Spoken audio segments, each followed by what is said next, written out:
नमस्कार। कभी सोचा है कि प्राचीन भारत में एक ऐसा दौर भी था जिसने कला की दुनिया में मानो एक क्रांति ही ला दी थी? जी हाँ, हम बात कर रहे हैं कुषाण साम्राज्य की। एक ऐसा समय जब भारतीय मूर्तिकला ने एक ऐसा मोड़ लिया जिसने उसे हमेशा के लिए बदल कर रख दिया। लेकिन इस पूरी क्रांति के बीच में एक बहुत ही दिलचस्प सवाल छिपा है। आखिर बुद्ध की पहली मूर्तियां दिखती कैसी थीं? तो चलिए आज इसी रहस्य से पर्दा उठाते हैं। देखिए, ये जानना बड़ा मजेदार है कि शुरुआत में बौद्ध धर्म में बुद्ध की सीधी सीधी मूर्ति नहीं बनाई जाती थी। नहीं, उनकी मौजूदगी को सिर्फ प्रतीकों जैसे खाली सिंहासन, उनके पैरों के निशान या फिर बोधि पेड़ से ही दिखाया जाता था।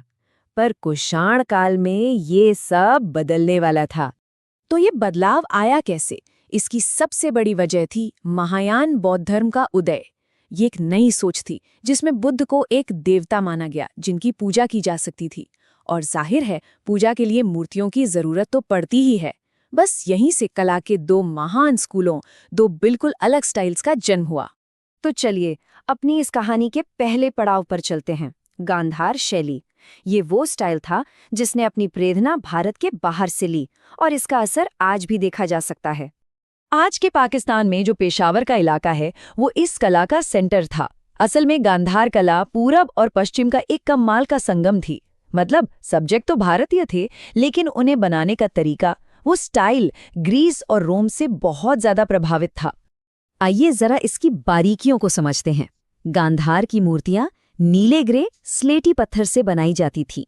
इनमें शरीर को बहुत ही रियलिस्टिक, मतलब एकदम असली जैसा और मस्क्यूलर दिखाया गया है, बिल्कुल ग्रीक कला की तरह। बुद्ध के बाल भी देखिए, किसी यूनानी देवता की तरह लहरदार हैं और चेहरे पर एक शांत और गहरी सोच वाला भाव है। अच्छा, अब गांधार से निकलकर हम आते हैं सीधा भारत के दिल में, मथुरा। यहाँ एक ऐसी कला पनप रही थी जो गांधार से बिल्कुल अलग थी। ये थी मथुरा शैली, और इसकी आत्मा वो पूरी तरह से स्वदेशी थी। ये कला मथुरा शहर में ही फली फूली।